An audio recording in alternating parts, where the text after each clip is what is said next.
Manifestation You're never gonna tips. believe this. My people have requested how-to tutorials, so we're gonna make a whole playlist on how to insert here. In this first one, I'm feeling like how to not seek external validation, how to become confident, how to heal from the inside out. If you have any suggestions, drop them down below, and we're just gonna see how this video progresses.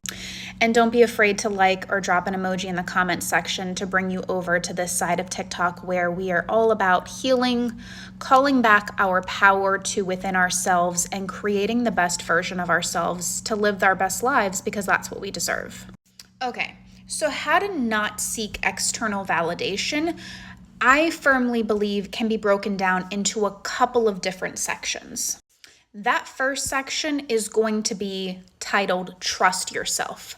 I want you to practice for a week, for 2 weeks, for 30 days, walking around in your life if you just trusted yourself fully, that you were enough all on your own, that nothing about you had to change, that you didn't have to jump through hoops to be able to be seen as lovable or being capable of being kept by another person or by friend circles or to gain any type of social circle. I want you to walk around in your life trying to be from the mindset of, if I was enough, if I was good enough, if I was worthy, if I was whole and complete all on my own and nothing about me had to change, how would I show up in the world? How would I act? How would I walk? How would I talk? How would I take care of myself?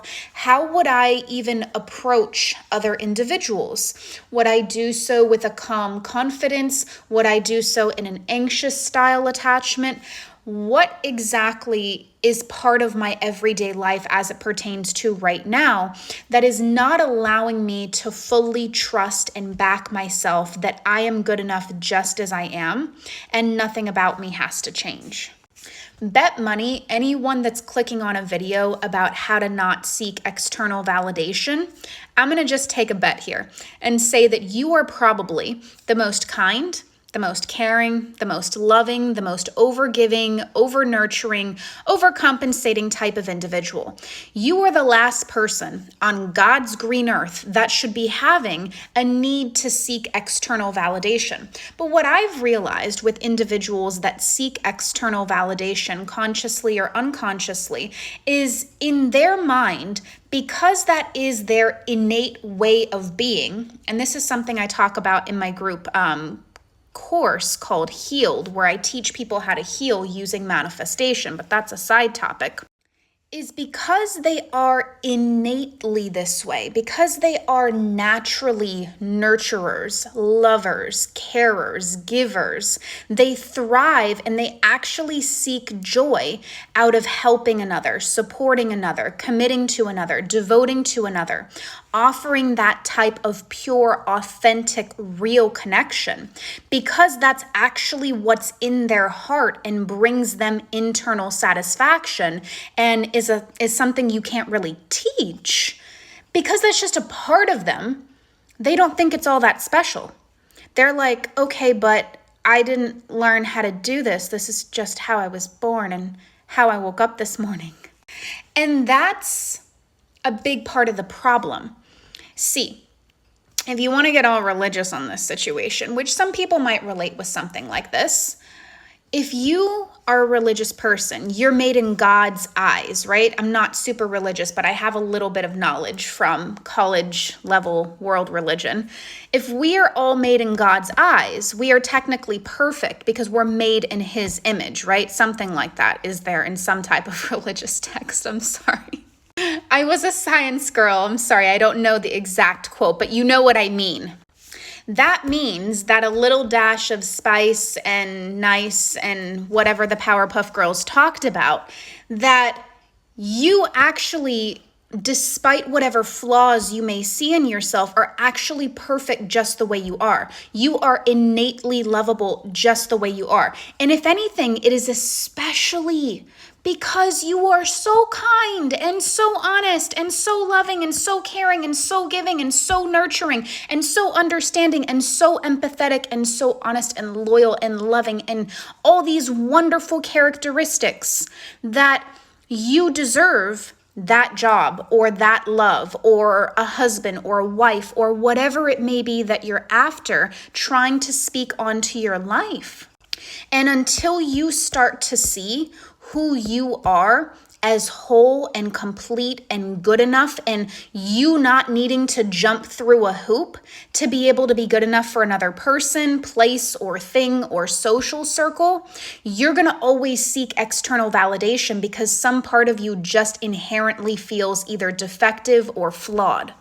Now, why even that mentality comes about, from what I've learned with working with so many individuals, is because someone was given their all in the past, like you gave your all to another individual and it wasn't good enough. That's what made you form this thesis. That's what made you form this hypothesis. But your hypothesis is flawed. And I'm going to tell you why. The reason why the hypothesis is flawed is in the law of assumption. What do we know to be true? Whatever we assume, think, feel, or believe about ourselves is going to be reflected to us in the dominant experiences, people, places, and things that we attract in our lives. So if I'm showing up to a social connection, seeking validation, and trying to be on extra good behavior so that way I can have friends and I can be seen as valuable, I'm already starting 10 meters behind, because that's not the way that you're supposed to show up to a friendship circle in general. If I'm showing up already with crippling self-worth, these individuals are going to hold a mirror back up to me to say, okay, I don't think you're good enough. Why? Because that's what I think about. And the same thing occurs in love, and the same thing occurs in money. What we think, feel, believe, and assume about ourselves, we will never truly be able to seek the validation externally. Not only that, but individuals that you interact with, it's not like they truly know every facet and intimate detail about you. So even if they gave you validation again and again and again, have you ever seen those relatable TikToks in the dating side of TikTok where they say like she needs reassurance like every 5 minutes?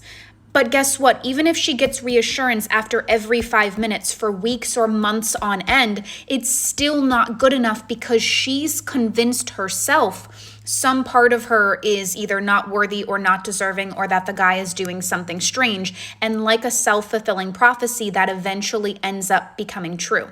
That's why trusting yourself is so very important when you're out here trying to seek validation from others. Unless you can give it to yourself in a way that feels authentic and good, the best way to do that is to start to write out and journal out all the amazing characteristics of why you may deserve love, deserve money, deserve health, or whatever it may be that you're after.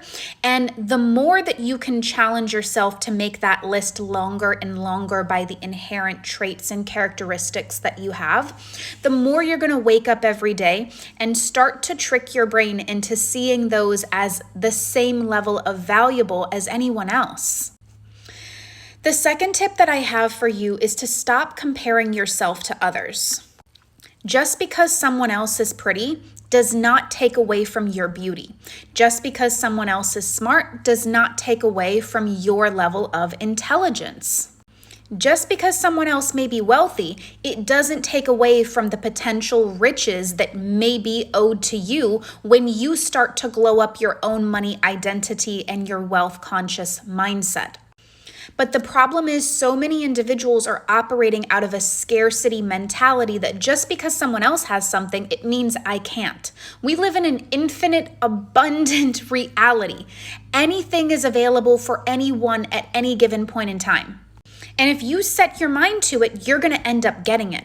But the thief of joy is going to always be comparison. There's always going to be someone out there that's more pretty or more intelligent or more wealthy. But if you make because Sally is more pretty that I can never be seen as pretty your life motto, what is that even doing for you? And the next tip that I have for you is being aware of your own actions, because something like what I just mentioned right now happens so automatically that you may not even be catching it. Practicing your poor behaviors and where you're diminishing yourself. And then the last tip is practicing self-care and self-love through the art of celebrating yourself.